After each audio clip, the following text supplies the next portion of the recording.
Oh, tell you what.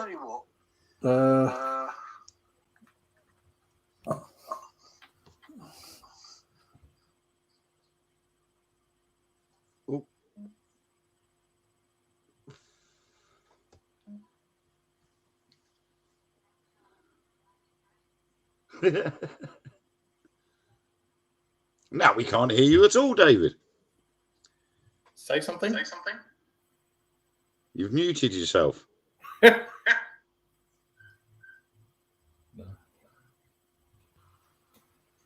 I'll press the button. With the echo, we'll be all right. Good evening, everybody. Thank you for joining us. If anybody out there hears any echo from any of us, can you let us know? Yeah, we're in outer space by the sound of it. Well, as you know, we are normally known for aliens and cryptids and cryptozoology and conspiracy theories and all this stuff. And so tonight we have Mr. David Inglis, who he knows more stuff about UFOs than I do. Well, I wouldn't say that, but yeah. But welcome to the show. And of course, we've got Mr. Wayne there, who's going, oh, I've got to do more decorating. Oh, do more decorating. So, yes, what was I going to say? What do you think about what's going on at the moment now? I'll launch straight into it. I'm going to go on with all the conspiracy theories about the what do they call it? The one world government, the Illuminati and all that's supposedly going on. Yeah, sorry, you're asking me, are you? Yeah. I'm sorry. I'm getting a terrible echo here. I don't know what it is. We got an echo on the Oh, this is terrible. I don't know if it. I'm not. I'll tell you what. I'm going to go out and come back in again. Yeah. All right. I'm going to see if I can sort something out. How do I get out? It may even be me. I reckon it's the Men in Black trying to get us. Oh, that one's Do you want me to remove you and then you can come back in? Yeah, remove me and I'll come back in again. Right. See you in a minute. All right. I'll do the same because I'm currently going through my mobile phone. Right. Hello, everybody.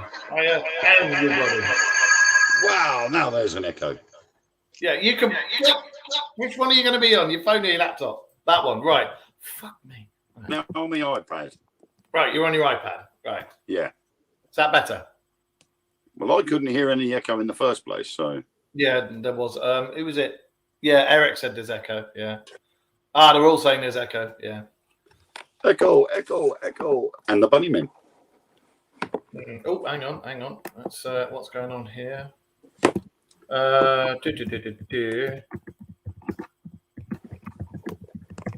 Right. So Viv's just said, do you want me on? So it's like, yeah, you come on if you want. Anyway, yeah, what do you make of all this at the moment with the Illuminati and the London government and the mayor and Sadiq Khan and that shithead we've got as a prime minister as well? No comment. Yeah, I think there's a lot of weird stuff going on. I got a message on my phone earlier on today, and I lost it before I could actually open it and have a look. But it was about another charge that's going to be coming in. Oh God, another one. It's it's ridiculous. I mean, the ULEZ itself, bang out of order in the first place, considering they've done tests on the underground and on street level, and it's turned out that the emissions in the underground are worse than on street level. So if anything, they need to overhaul the underground system, not the overground. We were just talking about the conspiracy theories of the all that nonsense that's going on with Sadiq Khan and whatever the flip up. Yeah. Hello. Am I? Is the echo? No echo. Right. No echo. You know what I've done? I've actually switched because I've got two cameras on here, and I've switched my other camera off. So I'm using the lower grade camera from my laptop, I'm afraid. So I don't know why. It must be something to do with StreamYard. It's No, I reckon it's me because Oh. every time I use my I'll mobile, blame you. I'll blame you then, Wayne. no matter what show I'm on, if I use my mobile phone, someone always says there's echo. So Ah, right. I reckon that's what the cause is. So I'll stop using my mobile. Okay. Right. So, well, shall I plug? Oh, it's no good plugging. Oh, shall I plug my other? Let's try and prove that then. Let's see if I plug my other camera in. Yeah, I agree, Viv. Sorry, I'm sorry if and- everyone watching this. It's all. That's all right. You're welcome to I join think- us if you want, Viv.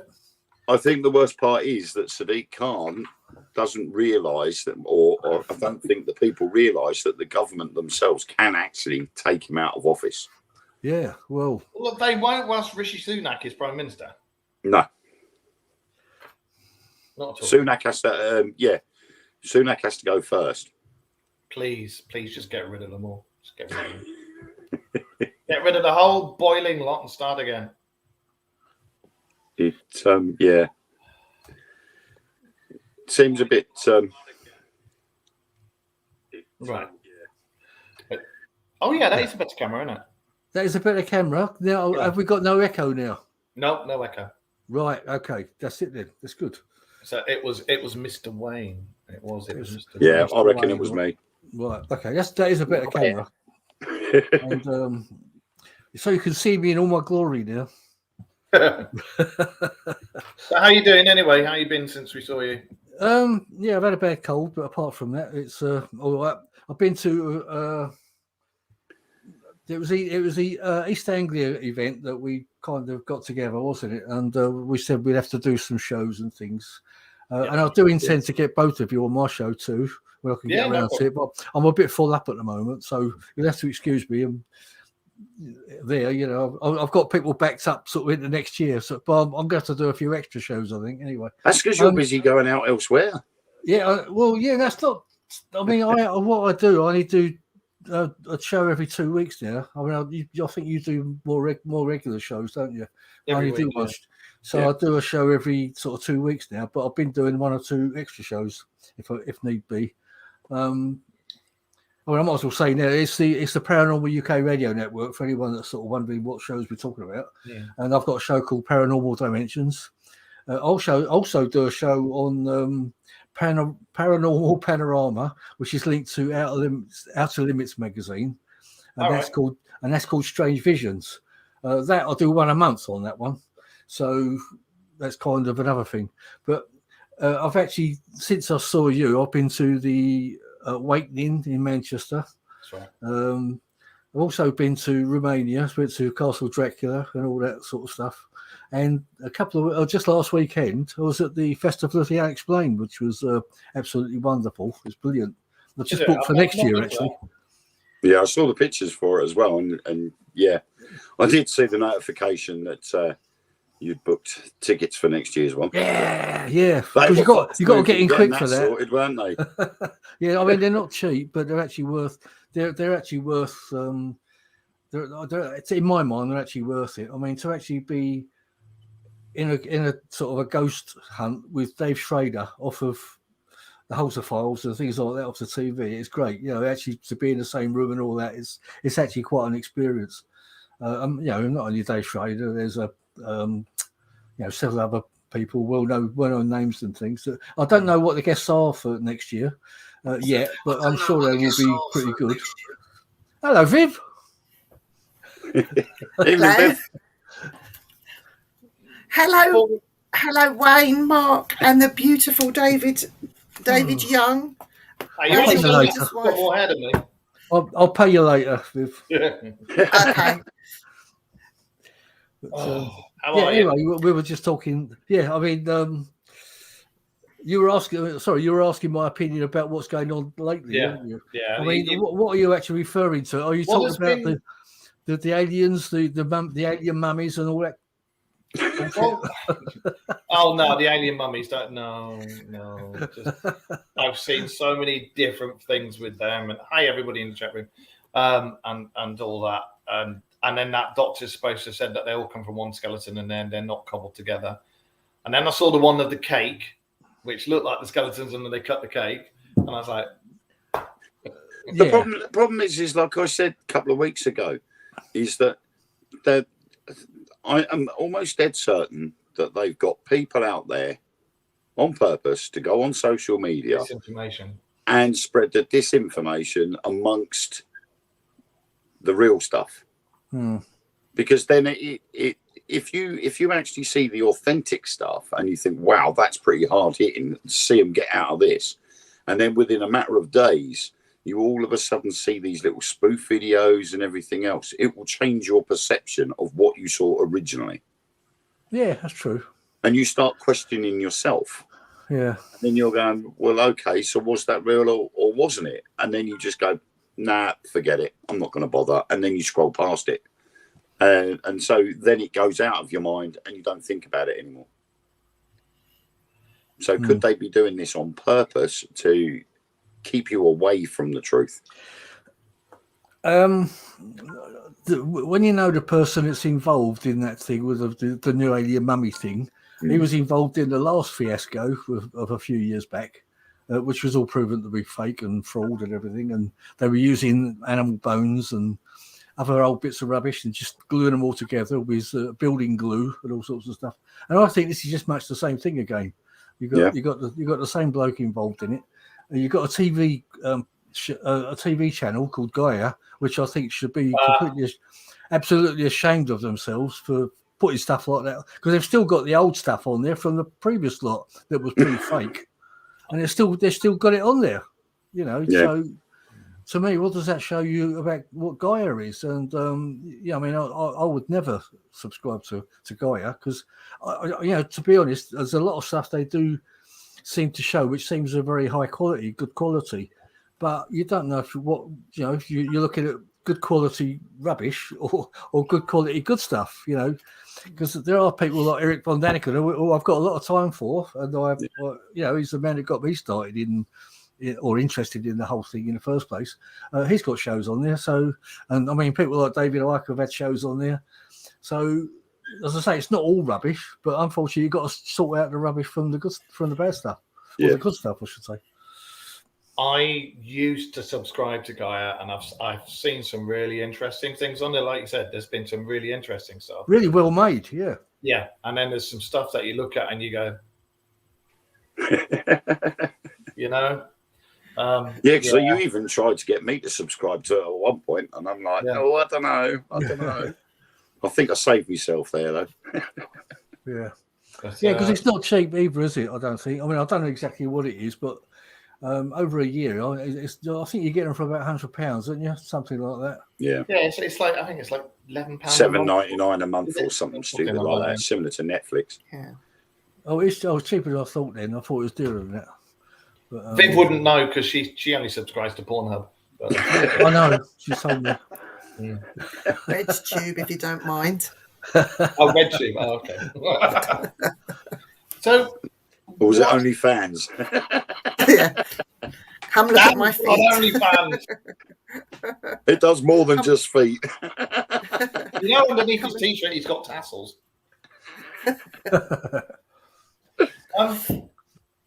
What we've said in previous shows, and I don't know if you agree, because you know, like I said, you know, your UFOs and stuff, is over the last 2 years, it's sort of gone like that with the sightings, and then from about Christmas last year, wasn't it? I've watched it go with credible sightings and go, and everybody, I think even you said when we were talking to you at the Paracon, something's coming, but I don't know what.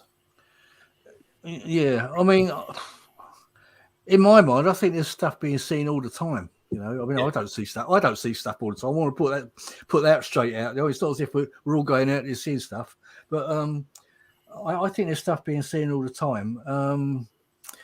I think you tend to find they sort of sensationalise the stuff that is actually proven to be rubbish, or like a floating paper bag or something. And, there's a lot of or a balloon or whatever. But they don't actually tell you anything about the real stuff, or not much of it. But I mean, obviously, there's a lot of stuff been going through the Pentagon lately. It seems like there's some important people, or supposedly important people, getting involved in all this. So there's got to be some truth in a lot of it. I mean, when I know I've seen real ones in the past, way back in the past, but you know, I as I say, I haven't seen any sort of recently myself, but I do know that other David. people do see them. So Do you think that these UFO sightings? Sorry, my voice is going. Shut up, you. Do you think the UFO sightings and the ghost sightings and the cryptid sightings, everything's being ramped up, the real stuff, just lately, and to it's cover all, things up. It's coming to a head, isn't it? Because Yeah. are they not? Do you think there could be a case of it's not what we think it is? It might be something completely different, all connected. No, I actually think they're actually using it to cover up other stuff that's going on a lot of the time, because you know, to get you talking about like the alien mummies and stuff, which is all in the news, and you got people talking about it rather than talking about Biden and the laptop and everything else and the other the impeachments and stuff like that. Unless it's Trump, of course, then they'll be all over it. But you know, it's. But yeah, I mean, it's true though, isn't it? It's and also you get the Prince Andrew stuff they've covered up, which you're not mentioning anything about. And it's funny they're going after what's his name, Russell Brand. Russell Brand, and yet you hear nothing about the reports about Prince Andrew. So I know we're drifting away from. I know they're drifting away from the paranormal all that here, but are we? Because I think a lot of it is actually connected anyway, with the Satanism and everything else that's connected to it all. Thing is, I don't. It's like it's very similar to what the business with Jimmy Savile. You know, none of all of this came out until after he died. Yeah. And now all of a sudden they're doing it with Russell Brand. Now, for last God knows how many years now, he's been leading a normal life as such, and he has never hidden how he was when he first started out in TV. Yeah, he was a bit of a sexual deviant when he was on TV originally, but he's calmed down over the years, and he never hid the fact that he was a bit of a sexual deviant. He's admitted it himself. Yeah, and I think times were different. You go back to like the 70s and the 80s, I think things were a bit more, you know, like the lad culture and all that. So I think even Viv will agree with me there. There was quite a lad culture there, and you had to be seen to be, you know, big with the girls and all that sort of stuff. And I think it was you know, and I would think that there were probably some women that were much the same anyway as well. I think, honest, but it's not so brought out, is it? I think as well with Russell Brand, I think a lot of it is because he is getting to be very outspoken, and he's starting to call out people that. Oh, he's been doing that for a few years, yeah. He's been doing that for a while. Yeah. And I think it's getting to a stage now where the powers that be have had enough. Yeah. And so they've decided, right, we've got this in our weapons chest. Let's bring this out. If you watched his YouTube videos and the stuff that he was putting out on his Facebook, they were you could learn something, and they were quite intellectual and very political. And I think our governments didn't like what he was saying. That's why they shut him down. Yeah. Yeah, exactly. And that's what they're doing. They're bringing this up now to try and stop him from going any further. Well, once again, they did the same with David Icke, didn't they? They shut him down because of all the things that are coming out about the fake vaccines and everything else like that. And, Jim Davidson's another one. You know, he was known for being a comedian and TV presenter, but now he's starting to speak out against the governments. They keep trying to shut him down as well. Yeah. You know, it seems to be anybody that's speaking out against the governments are being shut down.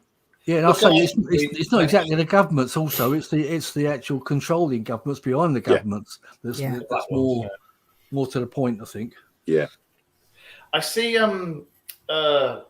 What's his face? Bill Gates was taking. Hello, Bill, if you're listening. He was taking a Bill coffee video, wasn't he? And he had the One World Order badge on, and he had the camera. That's the WEF badge, isn't it? Or something. Yeah, I think that's kind of connected to that. Yeah, and he was there going, we need to really push for the one world and this, that, and the other. And I'm like, he knows all about his vaccines and everything else, doesn't he? Yeah, well, he learned that from his great grandfather, didn't he? He's such an expert. Yeah. They're all in on it. It's like when we spoke about the Titanic, wasn't it? And it seems mightily strange that with all that going on, and they were all going to be on the ship, and then all of a sudden one was left, and they all went, no, we're not going to go on the ship today. And then he died. Strange that. So there's lots of that going on. But, they just so happen to be big money people as well in that sub. Oh yeah, yeah, that's right. Yeah, there was quite a few big, Quite names on that conveniently. boat, wasn't there, on that ship. And then I've heard some things recently that it wasn't actually the Titanic that sunk; it was the sister ship. So Yeah, I heard that. Yeah, whether you believe that or not, I don't know. But there was something to do. What gave the warning out was originally when a camera submarine went down. They noticed something about the propellers at the rear, and it's something to do with the amount of propellers. There's a third propeller in the center. That's right. Yeah, and I that heard was that. and that was missing. There wasn't even a propeller shaft for a third propeller. So they're like, how can this be the Titanic? Titanic had 3 propellers, one either side and one in the center. And this is a different propeller because it's got more blades on it. So this can't be the right one. So was it the Titanic or the sister ship? Unless they've both gone down, and I don't know. But, well, they reckon that the Titanic wasn't what was that? ready. It wasn't quite ready for the launch. So it was the Olympic, wasn't it? The Olympic or the Britannic? Yes. The Olympic was sent out, and they swapped the names and everything. But either way, there's a lot of skullduggery. Yeah, it's fascinating stuff. But and as I say, unless we actually go down and have a look, it's hard to tell. You just have to. What happens when you do that. Yeah. I Don't bother. don't think I'd be going down there in a tin can somehow. No, I wouldn't. I'm not after that little submarine that went missing a couple of months ago. That must have been terrifying. Yeah. The only good thing about it is that they wouldn't have. They would have known it was coming, but when it did, they wouldn't have known. Yeah, it would have happened so fast that they wouldn't have They just noticed wouldn't have nothing. known anything about it. So. It'd just been lights out and that's it. Yeah. But on a completely different note now, what is your favourite UFO investigation that you've done, or favourite UFO conspiracy theory, or alien conspiracy theory? That's a difficult question, really. I mean, the one I probably know the most about is the Rendlesham Forest one. Whether I call it my favourite one is another matter, but as Viv will probably testify to that. I do know quite a bit about it. I believe something happened over the 2 or 3 nights, whichever way you want to look at it. It's kind of been second landing, wasn't there? Yeah, it's kind of as I say, it's kind of been embellished into like a 3-night affair now, and there's another chap who's trying to make it into a 4 or 5-night event now, named Gary Heseltine. In his book, he's turned it into like a 4 or 5 night, and I think that it's just to fit his agenda for some of the dates that he's got. Well, could we push it back a couple of decades as well? Because wasn't there an incident at Bentwaters a couple of decades before? Well, I think there's been quite a few events over the years there. Yeah, I mean it was a witchcraft country, wasn't it, way back? Yeah. And it kind of makes you wonder if they built I seem to get the feeling that they build these bases near where there's things going on anyway, which are strange areas. So, like you're saying, Wiltshire, where they got Stonehenge and everything. They've got a big military base there. That's right, just up the road from it. Yeah, it kind of makes you wonder if they know there's stuff there. They kind of, I don't know, they build their bases on this to actually make use of it. And try to restrict the area to the public as well. Yeah, that's right. But, yeah, exactly David, right. You've got insider knowledge from Lieutenant Colonel Holt, haven't you, as well? And Jim Penniston. I mean, I'm good friends with Jim Penniston too. Although I've never met him, but I talk to him a lot over Messenger and everything. And believe it, he has told me that he's the only one that he trusts in the field. Believe it or not, because he's actually. I mean, I've actually been trying to get him over for a conference, believe it, Jim Penniston. But he's been so busy with documentaries and things. He's got another documentary coming out very shortly, which is actually going to open up a whole can of worms as far as the other stories that are coming out with the Gary Heseltine's book and everything. and it's going to expose a lot of the lies and untruths, apparently. So we shall look out for that one. But as I say, I've been trying to get Jim over, and he did say that if ever he was going to come over, that he would only want me to sort of handle it. So I feel quite honoured for that. Ah. What happened there? But yeah, so I don't think it may never happen. I don't know, but it's nice to know that someone thinks of you like that. But yeah, Colonel Holt. So I was also trying to get Chuck over, Colonel Holt over. Well, he's known as Chuck too. There was a deal going on that I was talking to a group that they do all sorts of paranormal tours from the States. They were going to try and get together a UFO tour and make like a high. And we were talking about making the Colonel Holt conference at the end of it. It's like the highlight at the end, but that's still being negotiated at the moment. So I don't know what's going to happen there with it. If that does happen, let us know, please. Yeah, well, if it does happen, I will let you know. But it takes a lot of energy, and it takes a lot of. It takes a lot of. When I did the Colonel Holt conference before, it took a lot of energy and a lot of finances and getting things organised and everything, and the amount of work you put into it, and then you get kicked in the teeth at the end of it, which is what happened with that. Not from Colonel Holt or anything like that, but with the person I was involved with at the time, whose conference it actually was when it started out. And I said I'll help out, and I ended up lumbered with not lumbered with it. I just ended up doing all of it, financing it and everything. I know that feeling. Yeah, well, that's what I'm saying. There's a lot of I mean, the thing is, I got so deep into it, there was no way out of it. I just had to keep going and sort of just see it through. But like a week before that conference, I thought I was going to be a couple of £100 down, But as it happens, I was just about sort of probably made a few quid out of it, which didn't pay for all my work that I'd done on it. But it was enough to cover all the expenses and everything, and pay for hotels and airfares and everything else. And luckily, some of the other people that were speaking there, they didn't sort of expect any sort of payment for the event. I was very lucky I had a good technical bloke that turned up, because I think we'd have been in trouble, because he did actually help out quite a bit with the technical things when they weren't going right. The laptop's not working and stuff like that, as usually happens, as Viv knows all about. But yeah, I mean, and also I've spoken to him again, and I said if I do another conference next year, maybe. I've asked him, will he sort of be my tech guy? And he said yes. So that's one step towards it. But whether I'm actually going to do it or not, I don't know, because it still takes a lot of effort. All I know is if you go to Gracelands, I'm coming with you and Jill next time. We're going in May. We're going in May. May the 24th we're going. Guys, I'm going to pop off because my throat, I've got a conserve for tomorrow. Yeah. So I know, but I just popped on really to see you guys, Wayne, Mark, and of course David, and to support the show. And don't forget, you've got to fix up some sort of a thing in Essex near us sometime. Yes, if you can manage it. I've got the venue. I just got to work it out. Not like Rendlesham Forest in August, Viv. No. We sort of skipped that one, didn't we?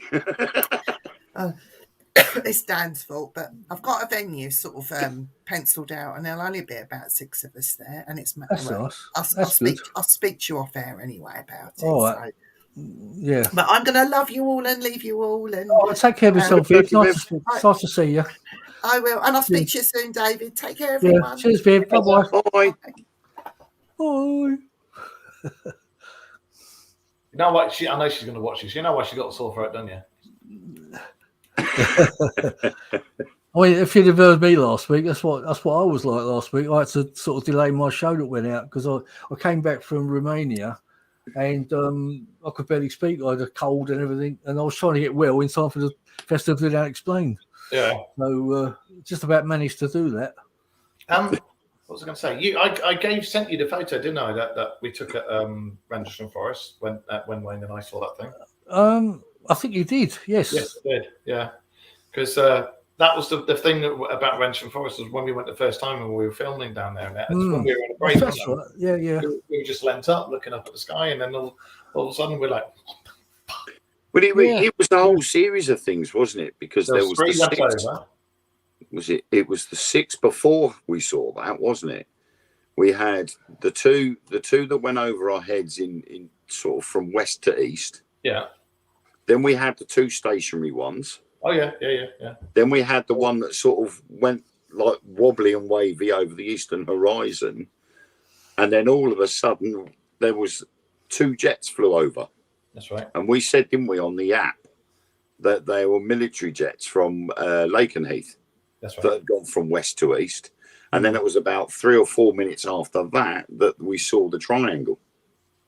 And then another right one over our heads, side, wasn't it? Yeah, because they can cover sort of that distance in just a few minutes, can't they? Yeah. But the thing was, it was also, I mean, when I look back at it, it was the lead up to that as well, because when we were filming, we first went to the East Gate to film the little introduction parts, wasn't it, Mark? Yeah. And then we moved further down towards where the end of the runway is, on the outside of the fence. And then we went off down the footpath that led to the alleged landing site. Of course, as we're standing at the bottom of the runway talking, a white pickup comes down inside of the fence and stops on the other side of the fence and just sat there watching us. And they wouldn't let us out of our sights until we'd completely disappeared out of their view. And all through the night, we kept hearing things in the undergrowth. And we're like, now I look back at it and think, well, it could have been wildlife, but could it have been them guys keeping an eye on us to see what we're up to? Yeah. Because it seemed all a little bit shady that they were following our every step. Yeah, I don't know why. I mean, because there's always people poking around over there looking for UFOs and stuff. Why they would take particular interest in you, I don't know. But I mean, I can't say. I've been there in the dead of night, sort of like 2:30 in the morning. I've not really seen anyone keeping an eye on. Not that I knew of, anyway. I think for us, it was because it was daylight when we first got there, and we had the cameras and the lights with us, and we were actually filming at the back gate. And then we moved down to the bottom of the runway, and they'd obviously gone down to have a look to see what we were up to, saw that we'd got cameras, and maybe thought maybe this is going to be worth looking into. Yeah. But like you say, you get a lot of people, a lot of paranormal enthusiasts, a lot of UFO hobbyists and whatnot go down there. It's set up for the UFO trail. So members of the public can walk around there, and there is no restriction to when you can do that walk. No. It's not a legal requirement that you have to do it during daylight hours. So, like you say, why would they be keeping an eye on us? We're not doing it. No, I mean, I think there is an unwritten rule that you're not supposed to walk around in the dark. Actually, so they say. I mean, I've heard that they don't like people they're after sort of in the dark, in the dead of night. Why I don't know, but I mean, people do it anyway because there's no way of really stopping you. But I mean, I'll tell you, I was going to ask you a question when you mentioned about being at the East Gate. Did you notice any sort of a certain scent or smell there at all? Yes. We said about that, didn't we, when we was in the filming? Yeah. Yeah. Was it like well, you tell me what you smelled. To me, it wasn't floral. It definitely wasn't flowers. And obviously, being in the woods, you'd have expected it to be sort of like a woody smell, but it was more like a musty. I was just about to say, like musty damp. Musty damp smell, even though it was out in the open. Right. Well, I was gonna suggest. I've often smelled like a disinfectant type of smell, like an antiseptic type smell, over that way. Would you describe it as that? And it's not always there. I mean, sometimes it's there and sometimes it isn't. In places I could smell that, but that was when I actually walked on the trail a couple of weeks later. I went back up there. When we walked up to the gate, there were patches that did smell like that because I can't remember which one it was, but one of your crew kept saying it smells like Jay's fluid. Do you remember? Yeah. Yeah, something like that. That's what I mean. Yeah. Like, you know, when you go into a hospital and you can sort of smell Yeah. that sort of antiseptic. Problem is, there smell. are pine trees in that forest. So could it what? have been the pine that we could smell? Oh, right, because there's pine disinfectant. That's what you're saying. Yeah, I don't know. I mean, I don't know if that's a possibility. I mean, the thing is, you don't always smell it. That's the thing. Yeah. You know, I just wondered if you smelt the same things that I have over the years. The closest smell I can say to it was, have you been to Drakelow Tunnels? No, I'd love to, but Yeah. I've There's not yet. the Drakelow Tunnels, there's a bit when you go to what would have been the medical room where allegedly, inverted commas, things happen and they use lots and lots of Jay's fluid and that to cover up the smell of blood. And when you go in the medical room, you can still smell it. And it's strong as anything when you go in there. And it reminded me of that. We had that down at Kelvin and Hatch Nuclear Bunker. We were in the medical room there, and all we could smell was disinfecting. It was a strong smell. Yeah, But we also I have been there. Yeah. We had a very negative spirit come through, and we managed to dispose of it. And the second the spirit left the atmosphere, the smell of disinfectant went as well. Oh, really? Wow, It just stopped, and everybody all said the same thing. There was, I think, there was 8 or 9 of us in that particular area at the time, and we'd all noticed the smell of disinfectant when the investigation started. And then when it started going south, and we had to say to the spirit, you know, we don't want you in this atmosphere. Please remove yourself. Eventually, it went, and so did the smell at the same time. With places like Kelvin Hatch and things like that, I'm always of especially around Essex and that, because remember you had the Iceni years ago that used to go all the way across there, and they used to practice blood rights and everything. Yeah. I'm always of the opinion that when you've dug into a very, very old bit of land, woods, forest, mountains, whatever, especially around there, if you're disturbing, like, I don't know, a watcher, whatever, something that's been there from the year dot, if you're disturbing that, I've always kind of thought that that's possibly what half the energy people feel is. Because like with Kelvedon, not really that much in when people were alive and around and that stuff ever happened there. But There is things that happen now is stuff left over from like that. There is supposedly a cemetery there, or was a cemetery there, that was removed when the bunker was built. Well, that would piss a lot of people off, yeah. So, yeah, that could be like you say, that could be the essence of where the hauntings are coming from. Because there's supposed to be an elemental around there as well somewhere. Yeah. So I'm wondering if that, in conjunction with all the upheaval, sets things off. Yeah, could be. I mean, did you experience? I mean, as I said, I spent quite a few evenings walking around Rendlesham, taking photos and things. Now, I don't know what your opinion is about seeing orbs and things like that. I mean, I know there's a lot of opinion that you're seeing dust and molecules, water molecules, and stuff like that. But there's a lot of times when you can take pictures in exactly the same place, one after another, maybe 8 or 9 pictures in a row. Most of them will come out dark, black, and then you'll get 1 or 2 in the middle, which has got all shapes in them, and then all of a sudden, and then they'll just go back to black again. Now, in my opinion, and it is only my opinion, if it was dust or moisture in the air, you get it on every photo. I mean, what do you feel about that? As the non-ghost hunter, because I haven't been on one bloody investigation this year, and I'm starting to get real. But everyone I've gone on when there's been orbs, I've only ever seen 2 investigations where it's not dust and it's not insects. And I think you'll agree with me yourself. When it's a genuine orb, it's different, and it's always a different color. Yeah. And as you say yourself, the shape. That's right. So they're all different colors. That's right. Yeah. And when it's insects and dust and stuff, it's uniform. I've always said to people that when they go, oh look, orb straight away, and I'm things people send us and it's dust.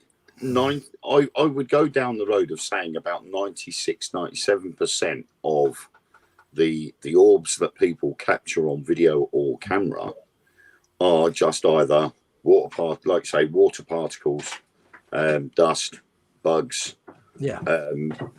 other molecules of dirt or things that are thrown up into the air when you're moving around and things like that. But the odd percent, you would have, or would be more tangible as evidence, would be the fact that it might be an odd shape, moving erratically, different colour or changing colours, and people would be like, "I never thought of that."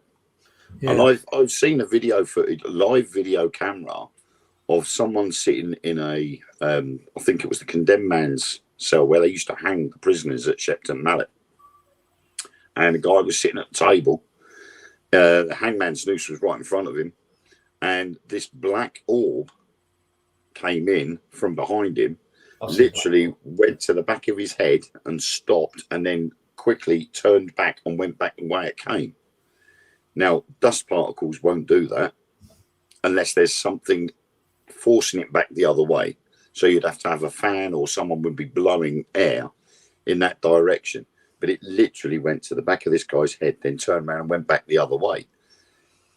If you're going on an airflow, you're going to follow that course. If it was a bug, then it was a fast bug because it moved pretty quickly. Yeah. So I'm on the belief that 96%, 97% of it can be proven as sort of Yeah, I tend to agree with that. terrestrial answer, but there'd be the odd 3% that, you know, if it don't look right.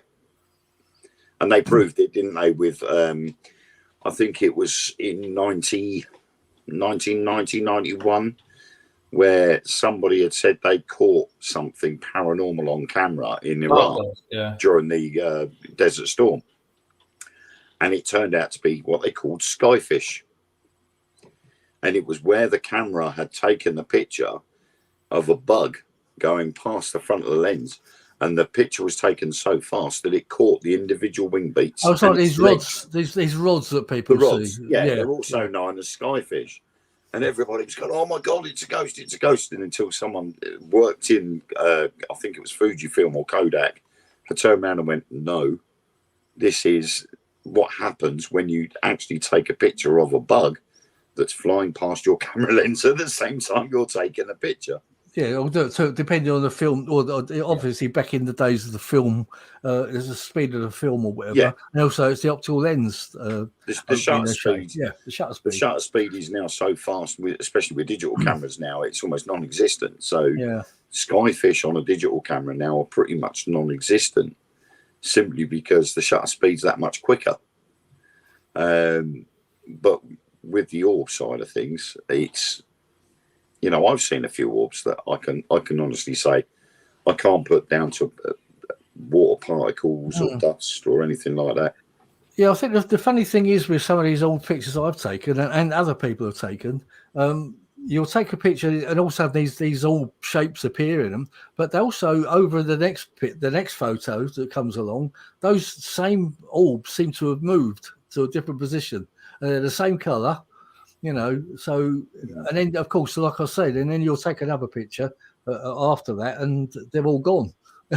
You know, I've found with this, especially over the years of doing this, people send in clips and stuff, and we had one particular one that kicked off big time last year. I told you, didn't I? They sent me this clip, and it was somebody it was a security camera, and it was somebody walking down a hallway, and as they walked down the hallway, dust had been disturbed by the airflow. And started settling, and then when they came back, they went back again, and the dust kicked up again. And they were, it's orbs. And I was really polite. and I wasn't, because, like, as you know, on the show, we're known for not taking prisoners unless we've got guests, and we're nice to guests. Everybody, we don't take prisoners, as a fair bit of swearing and stuff. And I was nice and polite to them. I said, "Thank you, you know, for sending me the video, but I'm ever so sorry. It's dust. If you watch it carefully, you can see the wind catches it." Yeah. My God, they swore more than an army cook, I tell you. It's when they turn around and go, "Oh, but my wife keeps the house really clean and tidy." And you're like, hang on a minute. There is no such thing as keeping your house that clean and tidy that there's not one speck of dust. Yeah. Because you're constantly losing skin all the time. Yeah, I mean, You you can know- see it on any TV show that's got light shining. You can see all the dust in the Yeah, lights, can't you? Yeah. You know, when you watch stuff like Strictly Come Dancing or whatever, you can see all the dust in the lights all the time, and it's constant. I tried never- that once, but I just get slipping everywhere. What I was going to say about it with the orbs when they're different colours, the one thing that sticks in my mind, we did a investigation it was a private one for a company because they were getting a bit spooked out by a particular place and where else to go in. That was with Kerry Greenaway. And we were at this dance studio and there's like several businesses going on in this network of buildings.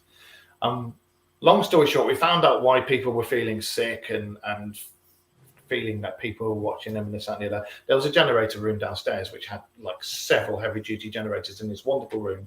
And when you were stood the other side of the room, put an EMF meter on it, it went bang, and like proper bang. And that's why people were feeling it. However, one part of the building was built over a drained witch's ducking pond. And on digital camera and on digital film, we had these black orbs. There was 2 black orbs that followed from room to room to room. And when I put an EMF pump out and down on the floor, and we were filming this thing and say digital cameras, you can see these 2 black orbs circling the EMF pump like that. I'll have to see if Kerry's still got the photos, but those 2 black orbs, they had like squares inside them and diamonds and weird and wonderful shapes and this, that, and the other. But it's like I said, they're always a different colour to your normal stuff. It's always different. Yeah, and it always seems to have a shape within within them as well. You might get a blue orb, but it'll have like a red shape in it or something. Yeah. You know. I mean, you've heard of Brenda Butler, haven't you? I've walked around with her quite a bit, and she's got some sort of, I don't know, psychic abilities or whatever. And she'll say, there's some activity over there, sort of thing.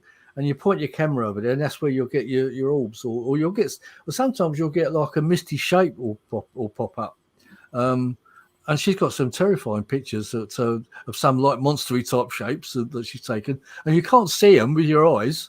It's only they only come out when and nobody's smoking or anything, but they're like smoky shapes type of thing. Yeah. All sorts of shapes she's come out with, but you can't actually see them with your eyes. It only comes out in the photo. So yeah. I know what you mean. So, out of all the stuff that you do with paranormal, what's like your forte? Like Wayne's is the ghosts and the paranormal side of it. Mine's the ufology and cryptozoology and stuff like that. What's yours? I don't know. I tend to like all of it, to be honest. It's I wouldn't say I've got one kind of real favourite type. I think I've probably started out on the UFO side of it, but I think I've always been interested in what ghosts are and everything else like that. And I'm tending to find now that a lot of paranormal stuff is all linked anyway. You know, like things like ghosts, UFOs, cryptids. And I think a lot of it is kind of interdimensional. I'm kind of going on the path now of it's a difficult thing to get your head around, but the holographic universe and things of, you know, I mean, I've only just started trying to get my head around it, and it's just starting to make a little bit of sense to me. It does, and it is starting to make sense. But I've still got a long way to go, unfortunately. Whether I'll ever get all the way there, I don't know. But we're inside a supercomputer.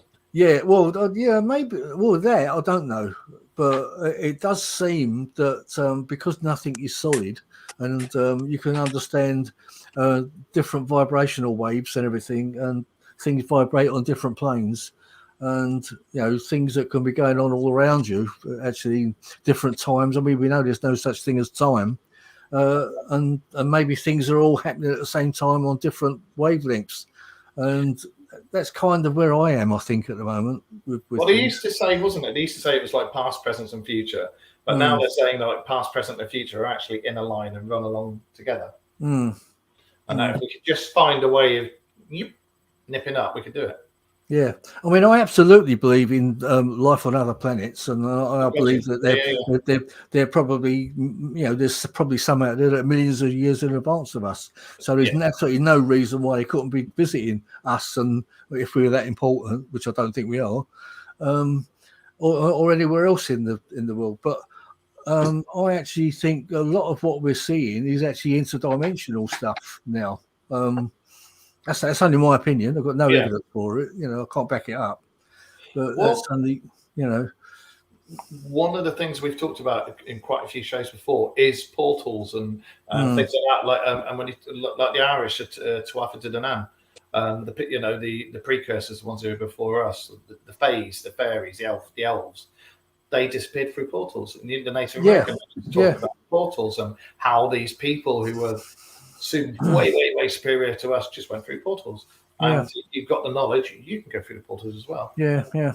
I mean, I had quite a fascinating person on my show a little while back named Katie Ray, and she was talking about fairies and things like that. And I always thought of fairies as like the Walt Disney things, like you see in, like the little fairies with a little wand and all that. But fairies are something quite different. And they're actually quite terrifying. They can be. The dimensional ones and not like the elementals that you were talking about earlier. And it was a really fascinating. I actually, when she gave her talk, actually at I don't know if it was Parameet or whatever it was, I actually said to her, I said, would you like to come on my show? Because that was fascinating. And she did. And I've got her book, actually. It's really, really interesting. I mean, it's something I just thought was a myth, like fairies and things like that.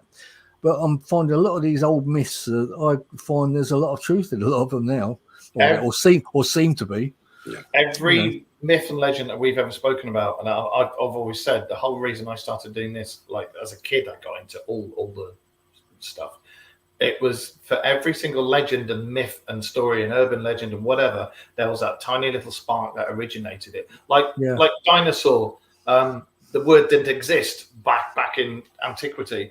It was dragon, and dinosaur was a relatively new term that was used in Victorian times.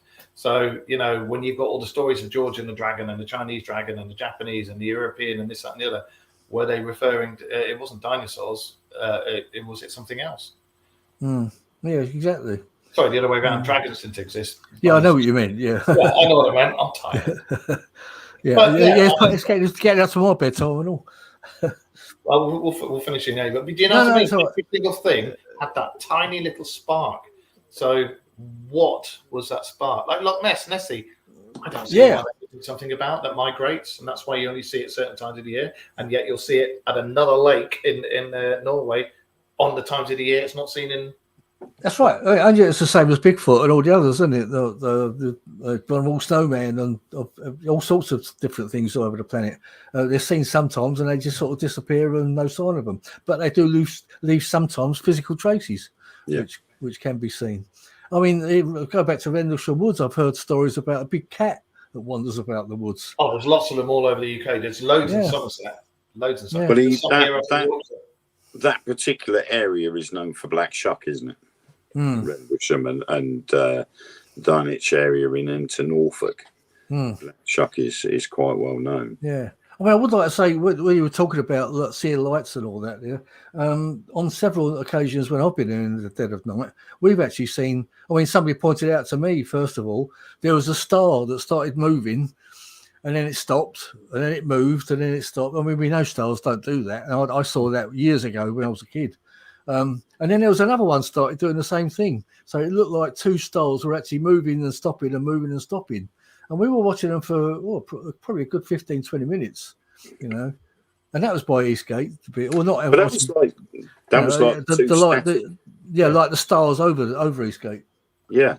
And it was like the two static ones that me and Mark had seen. One was on one side of the clearing and one was on the other.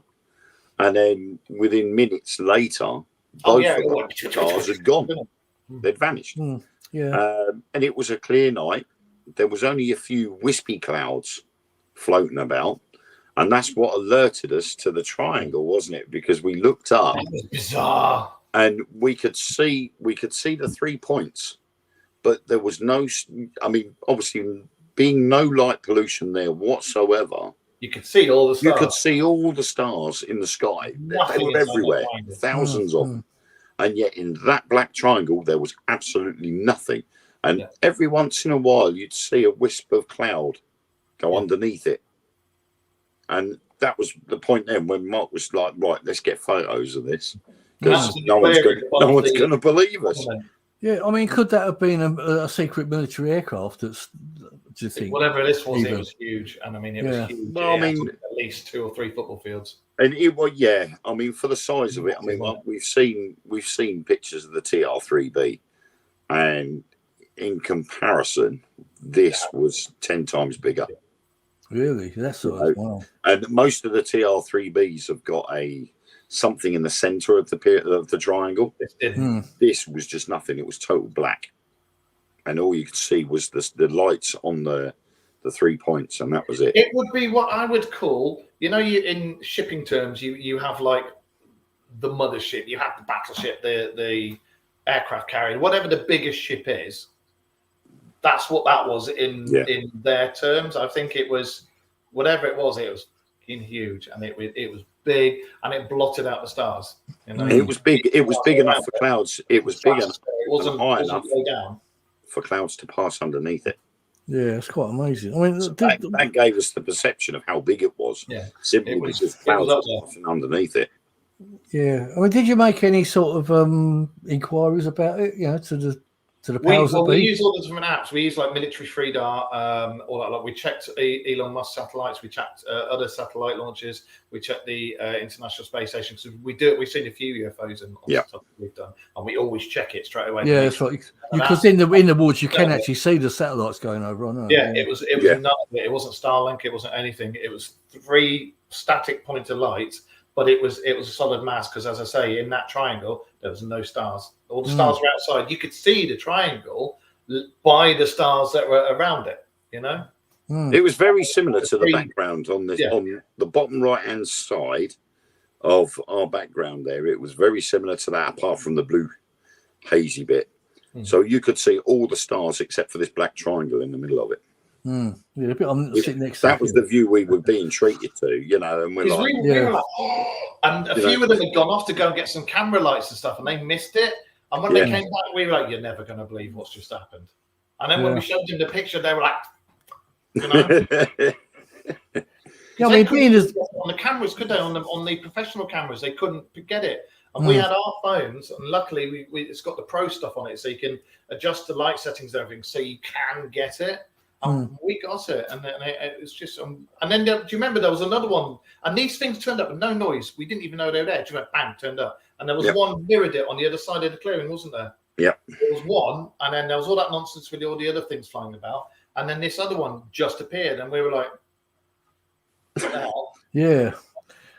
I mean, being as big as it is, I mean, I wonder if you were the only ones that did see it. And maybe you can only see it at certain angles, because I think some of these things have got cloaking mechanisms. And I mean, this must have been straight up, and it was one on the left, right over the top of us. It was bloody big, whatever it was, wasn't it? Yeah. Yeah. I mean, talking about the style, but I mean, that's one of the things. I don't know if I mentioned it to you, but the first thing I ever remember seeing, and I thought it was just a star moving. I was probably about 8 or 9 sitting on my steps in London, and I was actually watching this star move and stop and move and stop. And, sort of much the same as what I saw in Rendlesham many years later. But of course, back then I just thought it was a star moving and stuff. And suddenly, sort of, when you get in your teen years, you thought, well, what the hell was that? Because we know that stars don't do that, So, and I'm talking about. I mean, I'm older than you two. I'm going back to the late 50s. So you don't look it. You don't look it. I wouldn't have said you were that old. Oh, thanks. I don't know if it was an insult or what, but here we go. When you first see something like that, you sort of look at it and go, "Nah, it can't be." And that's how you would first look at something like that, and then it's not until you start questioning yourself. That's right. And then you start looking into it, and you think, "Oh, well, maybe was it something else?"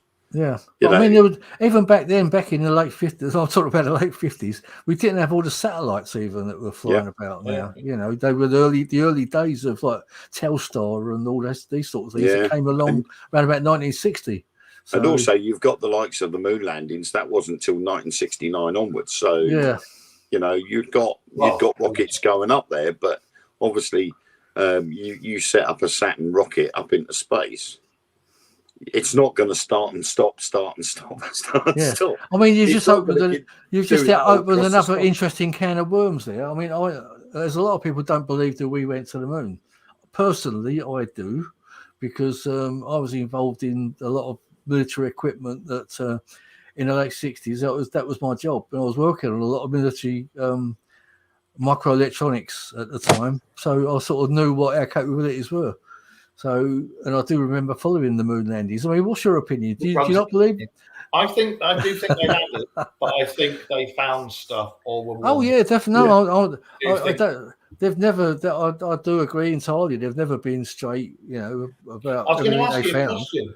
What do you, before we disappear? What do you think about the thing on the moon landings? That they were warned off and told, "Don't come back unless we've made contact with you first," and the fact that it was supposed to be the remains of millennia-old buildings that have been bombed out by NASA because they don't want people to know that there were buildings up there. Yeah, I'm not sure I could go as far as that, but I do believe they've seen things on the moon that they've not told us completely about. And also, we didn't go just once. No, we didn't. 6 times. Was it 6 or 7 times? I can't remember. But I know one was a failure, though, Apollo 13, which is a. And I can remember following that all the way along. That.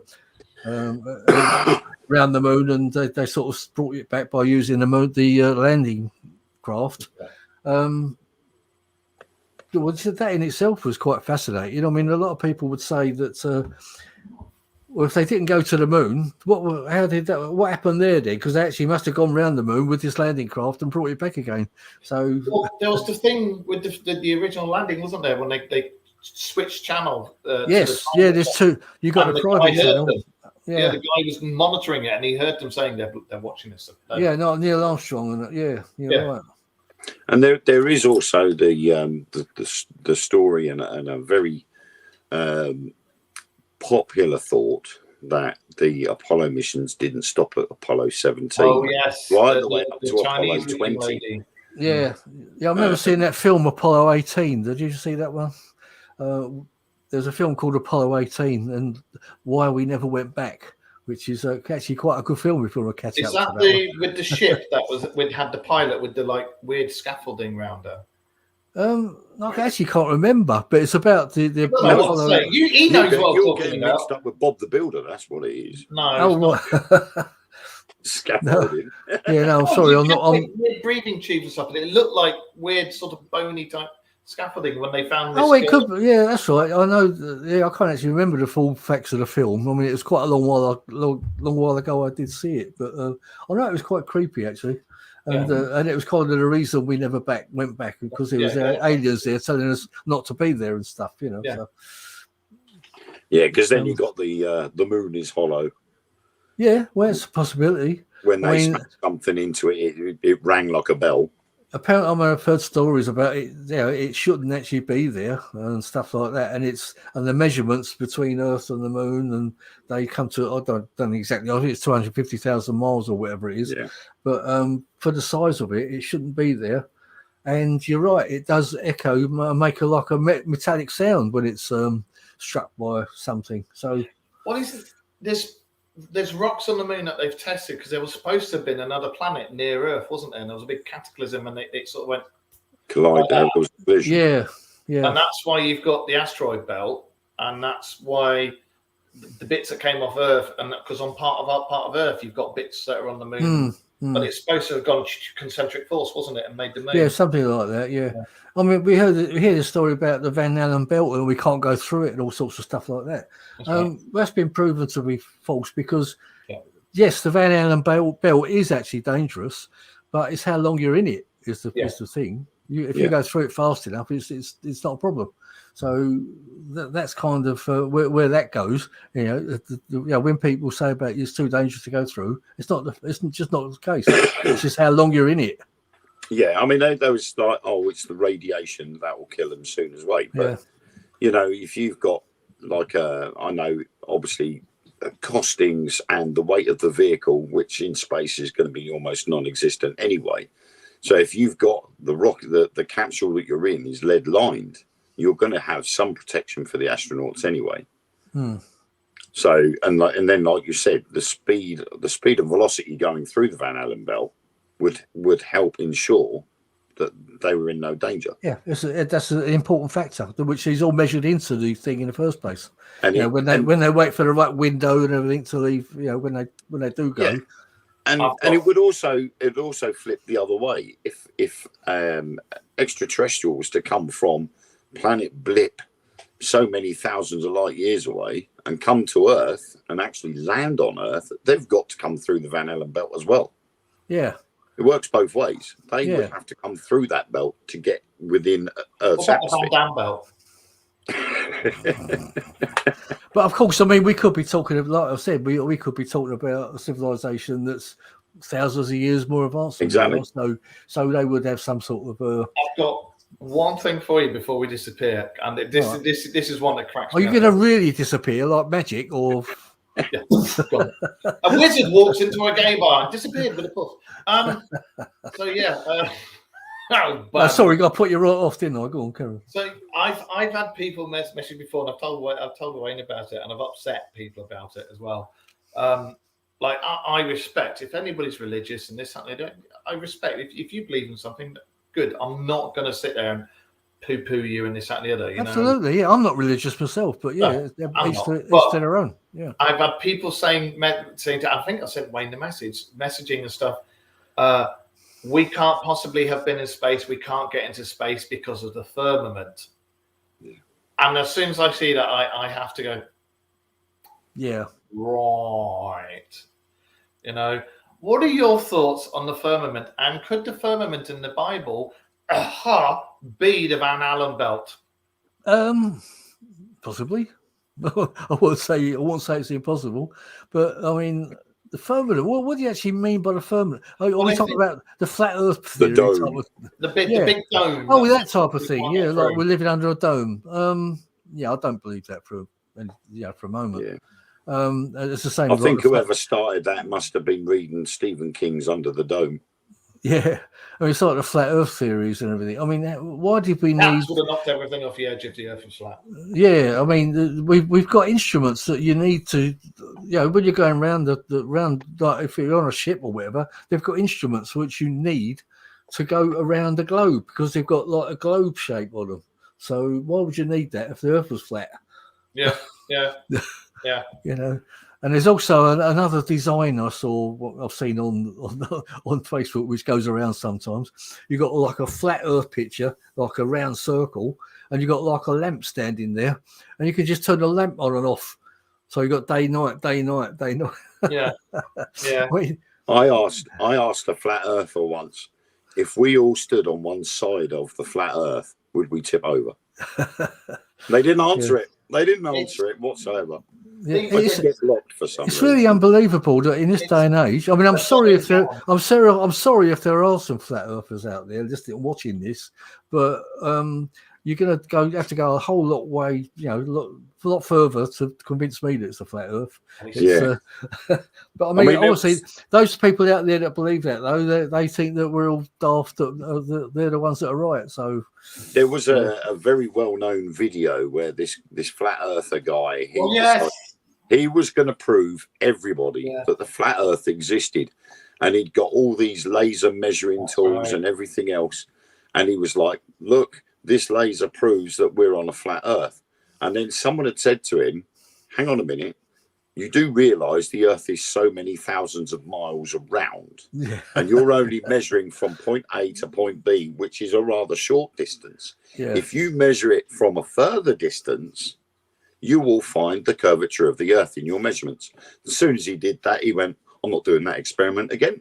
That same guy had 3 people with high-powered lights, and he put them out. Do you remember? He put them out at specific mileage points, and he was looking at them through a high-powered telescope. And I can remember him going, "Well, I can't see it." We'll say Richard. He was like the third one out. He's like, "Well, I can't see him." And he put the lights up. "Yeah, I'm holding up," and the guy can see it on the camera and see him holding up, and he's like, "Well, and then somebody's gone curvature." Yeah, the curvature. Yeah, that's right. Yeah, well, it's like, I mean, if you watch a ship go in the distance, you'll see it disappear eventually because it's going around over the horizon. So, I think personally, they just read too many Terry Pratchett books. So. Yeah, that's right. It's a shame, really, but well, it's entertaining for us anyway. We'll have to finish now, but I would like to say, if you'd like to come back again, we'd love to have you back again. Yeah, sure. Yeah. If you'd like Well, to. as I said before, I'm going to get you two on the show anyway. I'll fix it. Yeah. I'll send you some dates and stuff, and we can Yeah, talk all sorts no of stuff from your point of view. Yeah. And next time we could probably Ready for talk that. about our little ghost walk that we went on. Yes, we could talk about that. But which was actually, we'll have to do that again. Actually, he's Yeah. doing some more, isn't he, in Colchester? He's doing Doing another Victorian one, I a think, witch just walk or something. advertised. Yeah. But we'll have to get together, Wayne, because you're in my neck of the woods. Yes. You're a bit further away, Mark, aren't you? I'm in Scarborough, yeah. Yeah. So, but we'll have to try and fix something up, Wayne. Yeah, definitely. Let me know, and I'll see if I can try and come down for it. Because I mean, I'm down his neck of the woods this weekend. But Oh, are you? my daughter's wedding. Oh, right. Oh, well, congratulations. He's Well, he's hope it all passing- goes well.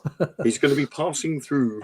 Yeah, we're going to come down to Wayne and Alan's, me and the missus, and we'll have a Oh, have a good cup luck tea. with that. Hope it all goes well. Hope the weather keeps nice for you. So do I. So do I. Thank you. 'cause yeah. Been wonderful having you on the show, mate. And as I say, you've got to come back again because you've got a hell of a lot more fascinating stories than we've just filled an hour with. Yeah, I'm not so sure about that. I mean, everyone says that, but I'm often I like listening to other people's stories. I mean, that's the thing. That's why I do my radio show is so I learn from other people. And you know what it is? I think you think of yourself as not very interesting, don't you? And but yeah, that's just the whenever way we it is. come I on guess. yours, you'll have to ask us about us doing a paranormal investigation and seeing a UFO at the same time. Oh yes, definitely. Yeah, we'll do that. But Yeah. Well, thank you very much for doing this. Do you want to plug your show before we disappear? well, okay. If anyone wants to catch it, it's on the www.paukradio.com network. It's Paranormal Dimensions with David Young, and it's on fortnightly. And I've got another one, but I mentioned that earlier, but that's the more important one, I've got to say. But yeah, it's been nice talking to you, Mark and Wayne. Thank you very much for inviting me, and You're more than welcome. hope to see you again soon sometime. Yeah. You will Definitely. do. And everybody who's been watching the chat room, thank you for joining us, and everybody out there on all the different networks, because this gets seen in the week. So whoever's watching us in the week, thank you. And we'll be back next Monday, and we'll finish off that cryptid list. Mr. Wayne, do you want to do any plugging? Oh yes, Spookanori Live next Sunday at 9:30. I'll actually be reading one of my very first story, A Whistle from the Hills. Up till now, every Sunday we've been reading short stories from a book of collective stories called A Shiver of Spooks, which was a Is that one of the ones I've got? I've got a couple of your books, haven't I? This was published in 1980, and it was just a collection of short stories. They're only about 5 pages long, but I actually put it out there and asked people if they wanted me to read one of my own next week. So I'm going to be reading the very first one that I published, probably like 1 or 2 chapters from A Whistle from the Hills. So there'll be that next Sunday at 9:30. And one last one from me. Keep an eye out for a special Facebook Live that will be happening within the next couple of weeks on here. Wayne doesn't know anything about it yet. Don't worry, I'll fill you in on it. Ooh. It's to do with something that happened in Yorkshire. And my gorgeous other half, Rachel, brought it up and mentioned it. And I've had a good research into it. And I've gone, so we'll be going there. And hopefully doing a live from there, which is it's not too far away from here. I'm not going to say anything else. But, yeah.